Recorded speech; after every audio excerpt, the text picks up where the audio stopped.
Hey everyone, thanks for joining me for this quick update on COVID-19. I'm going to go through some of the national as well as local numbers.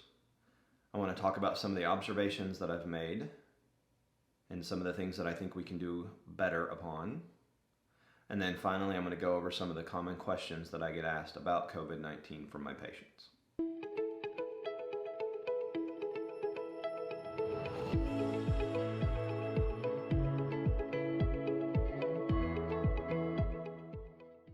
All right, so what are the numbers looking like? Unfortunately, they're not good. If you've turned on the TV recently or opened a newspaper, wait, do people still read a newspaper? Anyways, if you've looked at some news sites online, you see that the cases just continue to climb. We're up to about 14 million cases in the United States with over 270,000 deaths. But let's bring that a little closer to home, where we're at here in Missouri. In Missouri, we've seen over 300,000 cases and just over 4,000 deaths. Now, one of the things that I hear from some of the naysayers is, well, of course the cases are up. We're testing more people.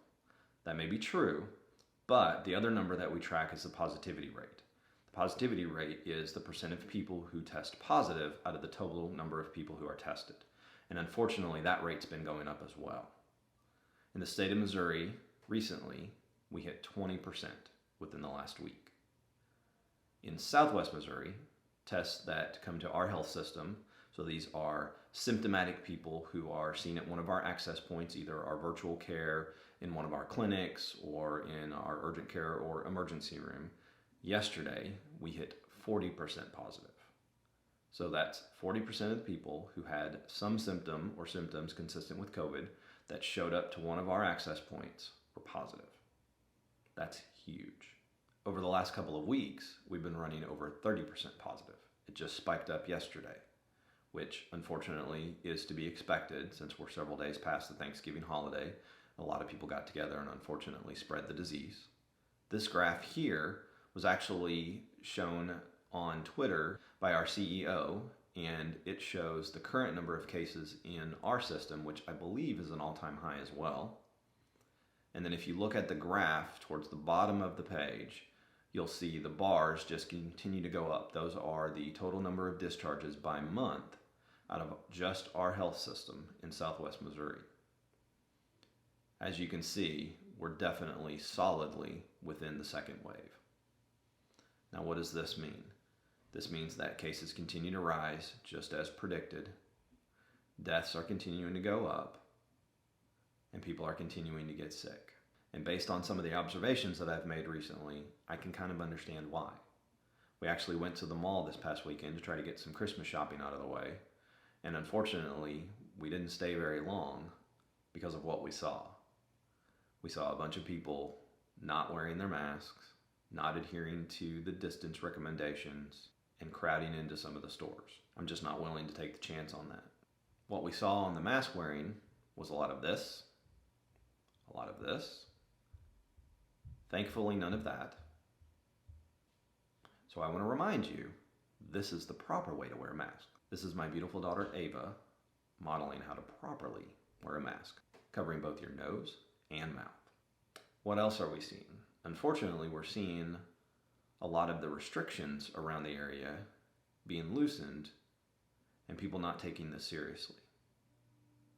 I get it. We're all tired. We're all burned out. I did a video on that recently. But we've got to stay vigilant. We've got to keep wearing our masks, washing our hands, keeping our distance. One of the other things that I've started to see, unfortunately, is people not adhering to the quarantine guidelines. I've said this multiple times before.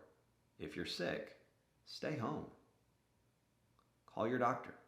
If you don't have a doctor, go online, find virtual care, find a CVS, call your health department.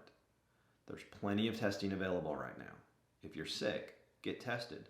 That way you can tell whether or not you have COVID-19 or just a cold or one of the other viruses that circulates this time of year.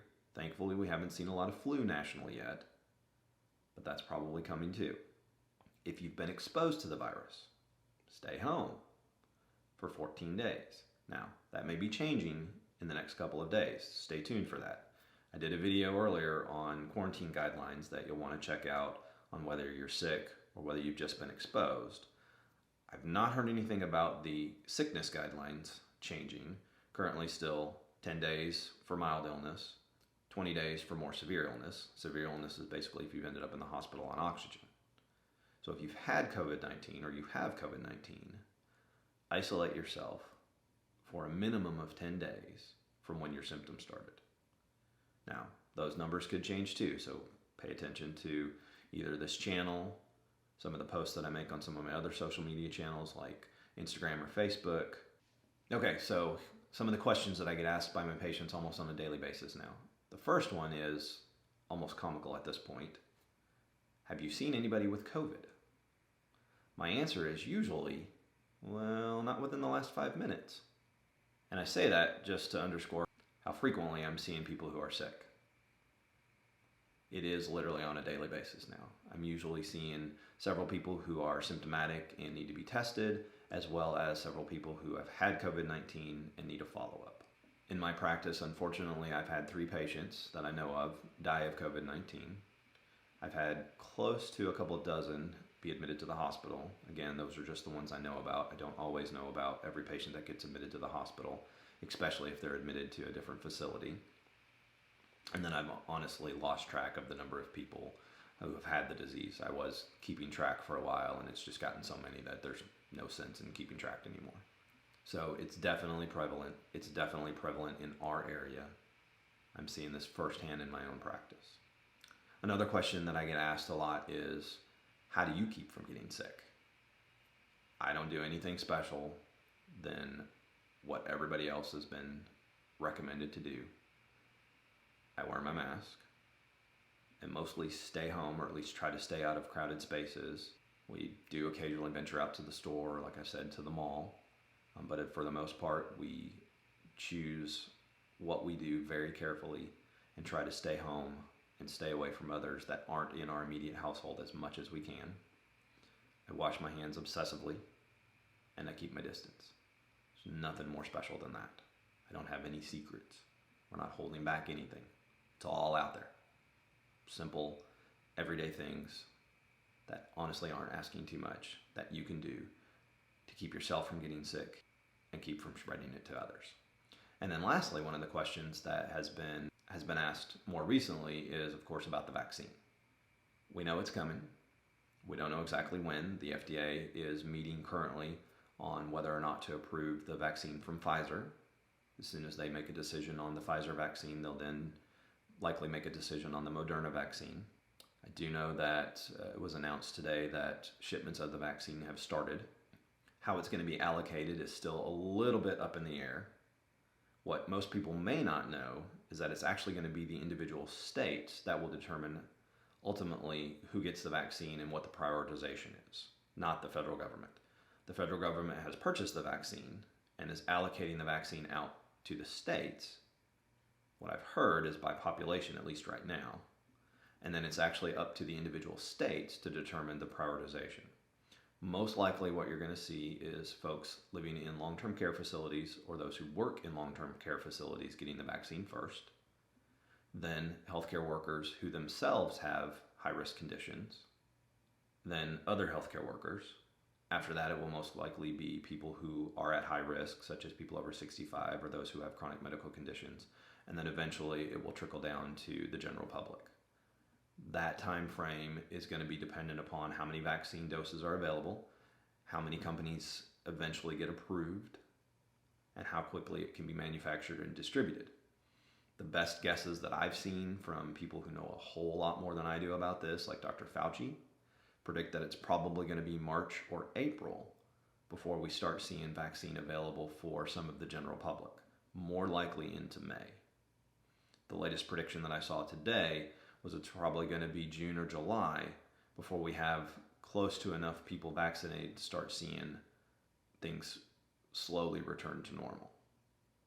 So that means we're going to have to be vigilant for a little while longer at doing those simple public health things like washing your hands, wearing your mask, and keeping your distance. I know I sound like a broken record with that, but that's all we can do right now. But we need everybody to do it for it to be successful. We can't have what I see when I go to the grocery store every week, which is a lot of people not wearing masks or not wearing them appropriately and basically just laughing this off. It is not a disease to be laughed at. One of the things that I commonly tell my patients is this disease is highly unpredictable. I've had patients who I thought should have done terrible with it do just fine, never even end up in the hospital. I've had 90-year-olds who unfortunately did end up in the hospital but barely ended up on oxygen. But then I've had 50 and 60-year-olds end up in the hospital on oxygen and be there for a while. I've had 30 and 40-year-olds end up with what we've termed long COVID, which is symptoms that last long after what we would expect people to normally get better in, the time frame that they would normally get better in. I've had people go to the emergency room and be sent home on oxygen, not necessarily people who have breathing difficulties or have any chronic diseases. There's just no rhyme or reason to this. There's some general patterns that we've seen. Of course, we see the burden of disease increase as we age, or we do see it more in people who have chronic diseases. But frankly, I've not seen that all the time. It's not like every 65-year-old who has a chronic disease is going to end up in the hospital. I've had several of them who barely have had a sniffle. I've had younger patients who couldn't get out of bed for a week. It's just so highly variable. And trust me, from talking with both patients and friends who have had this, you don't want it. So you have to be vigilant. You have to do your best to try to avoid that COVID burnout that I've talked about in a previous video. There is hope. There's a light at the end of the tunnel, and I'm pretty sure it's not a train this time, but we've got to stay with it for just a few more months, and then we can all get back to normal. All right. Thanks for tuning in. If you found this video helpful, please give it a like or leave me some comments down below. Consider subscribing to my channel for more content. I promise it won't always be COVID-19. And as always, remember, stay safe out there.